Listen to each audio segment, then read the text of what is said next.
मित्रांनो, राज्यातील तमाम शेतकरी बांधवांना ज्या दिवसाची प्रतीक्षा होती तो दिवस अखेर एका दिवसावर येऊन ठेपलेला आहे।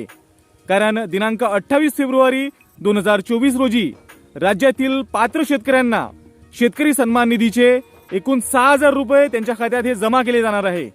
यामध्ये पंतप्रधान किसान सन्मान निधी योजनेचा 16वा हप्ता आणि नमो शेतकरी महासन्मान निधी योजनेच्या दुसऱ्या आणि तिसऱ्या हप्त्याचे असे एकूण 6,000 रुपये शेतकरी बांधवांना मिळणार आहे। पीएम किसानचे 2,000 आणि नमो शेतकरी योजनेचे 6,000 रुपये। तर सोबतच आता ज्या शेतकरी बांधवांच्या मागे त्रुटी होती, ज्यांच्या खात्यात त्रुटी असतील, त्यांनी आपल्या त्रुटी दूर केलेल्या असतील तर त्यांना सुद्धा या ठिकाणी जो राहिलेले हप्ते असतील ते सुद्धा त्यांना मिळणार आहे। म्हणजे 6,000 तर मिळतीलच, परंतु राहिलेले जर हप्ते असेल तर ते सुद्धा या ठिकाणी दिले जाणार आहे।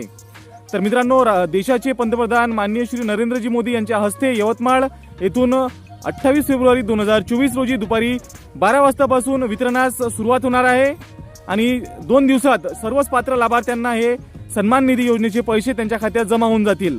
तर अत्यंत महत्त्वपूर्ण अशी अपडेट आहे। एकाच दिवशी हे दोन्ही जे सन्मान निधी योजनेचे हप्ते आहेत ते शेतकरी बांधवांना मिळणार आहे आणि एकाच कार्यक्रमात हे हप्ते वितरित केले जाणार आहे।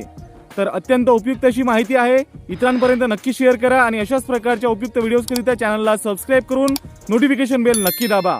तर आजच्या व्हिडिओमध्ये एवढंच, भेटूयात पुढील व्हिडिओमध्ये नवीन माहितीसह। धन्यवाद।